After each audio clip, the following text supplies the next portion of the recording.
like Tim Tebow. Made him look like Tim Tebow. How about that? Man. But besides that, I have a lot of trust in Harbaugh. This is a team that didn't really need a lot, so I think they just picked the best talent. They just needed motivation. That was the best thing for them getting Harbaugh. Because I was a little nervous. There was a lot of teams vying for Harbaugh. But when he went to San Francisco, I said, yeah, they're going to be a lot better.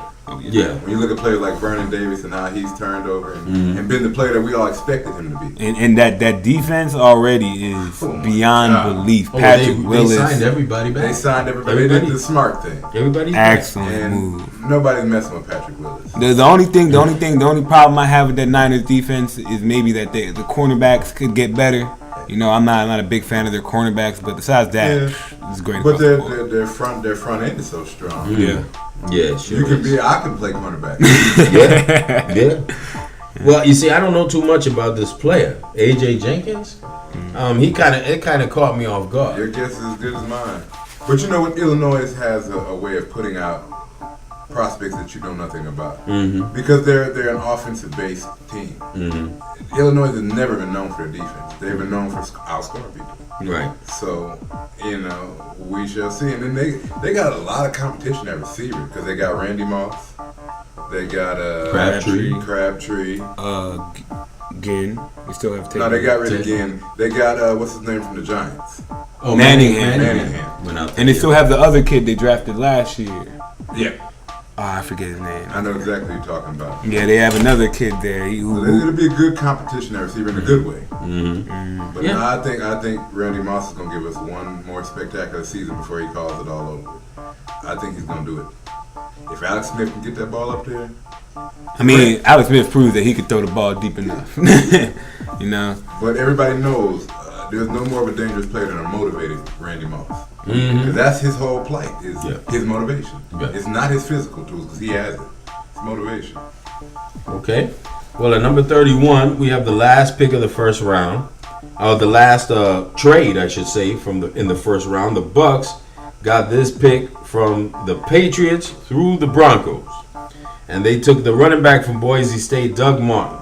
Excellent pick. I feel like this kid, Doug Martin, might be if not better than any of the other running backs in the draft. Like Trent Richardson is in the class of his own, of course.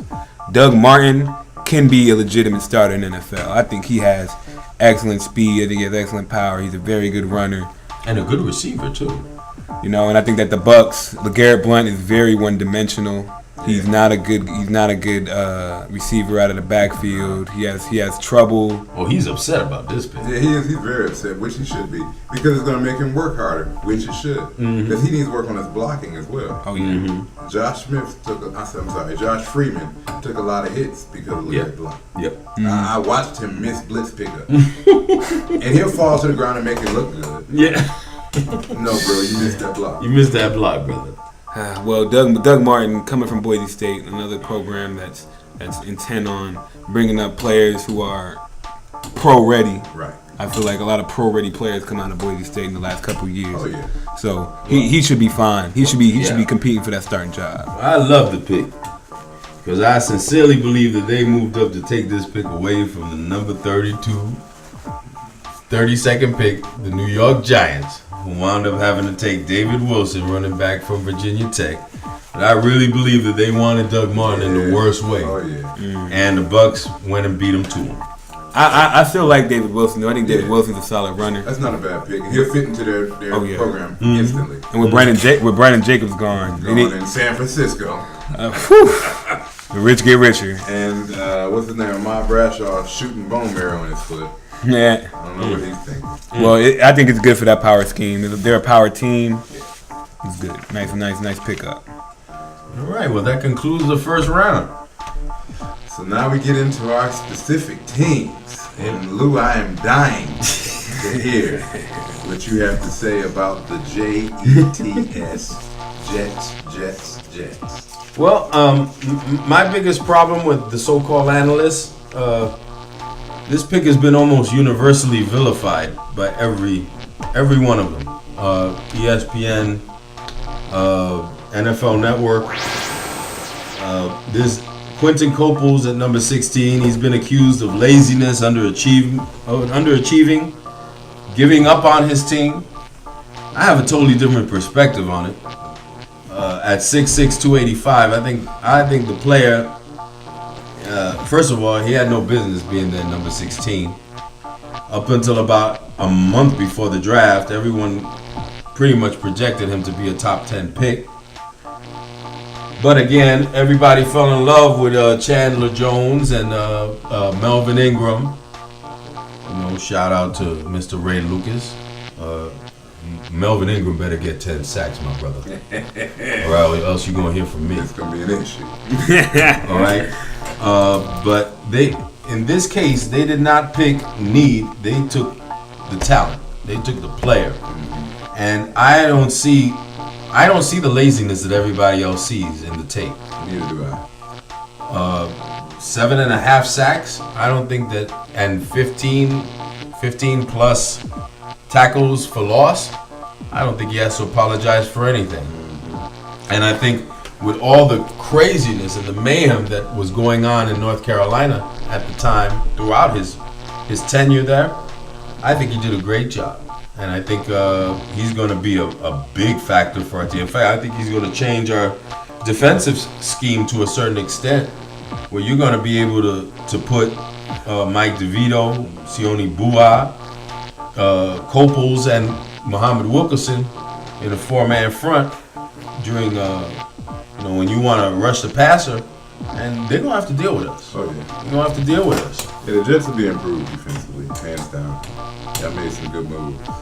Now tell me about this next pick you guys made.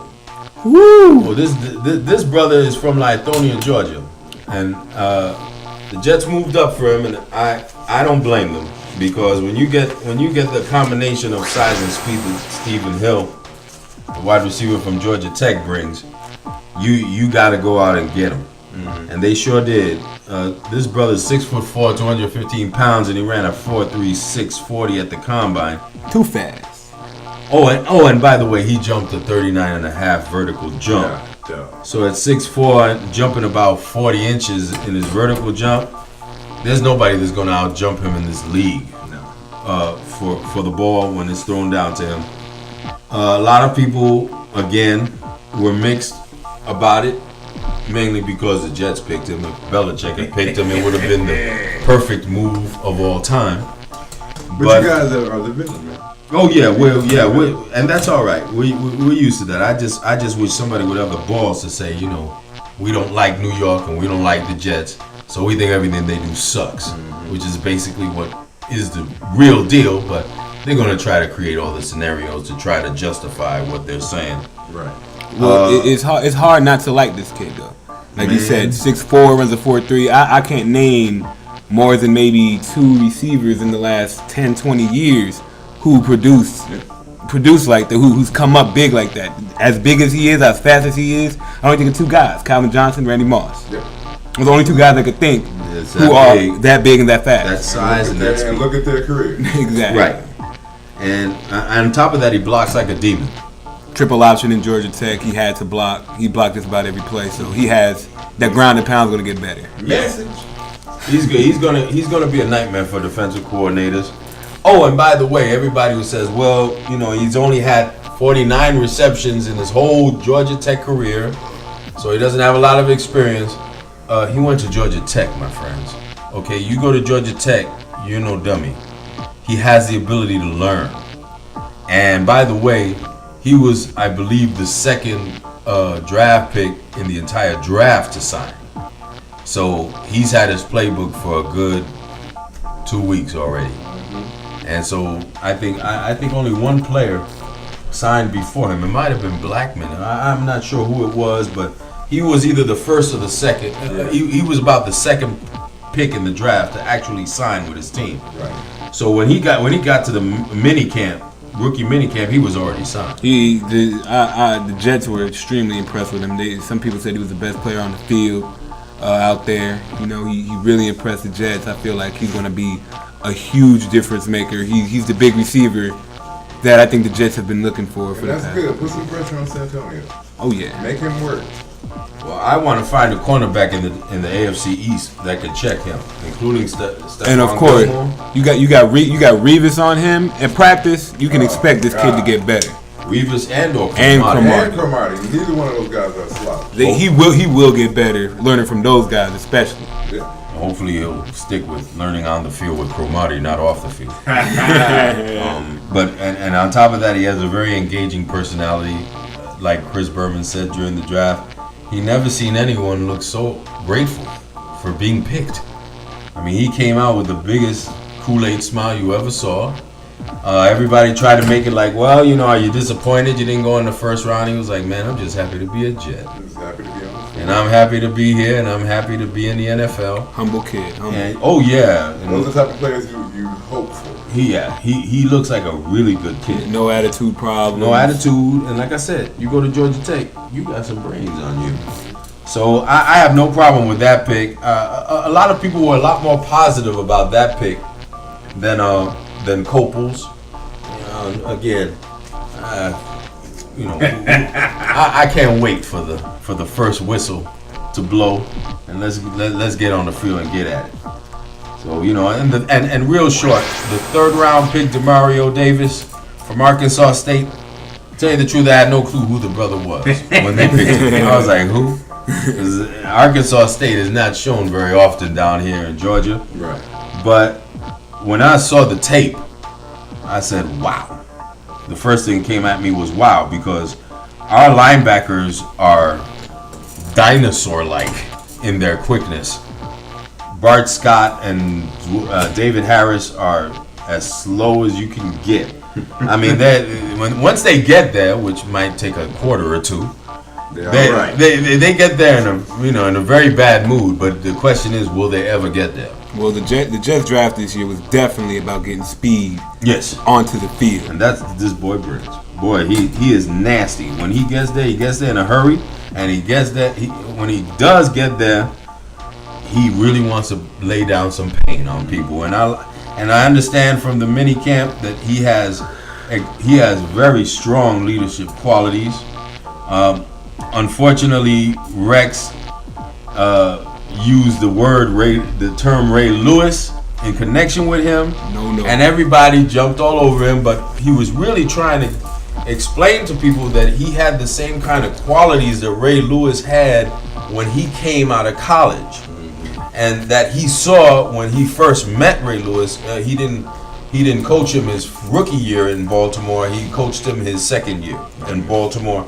And he saw a lot of the leadership qualities that Ray Lewis showed, because by the time Rex got there, that was Ray Lewis's defense.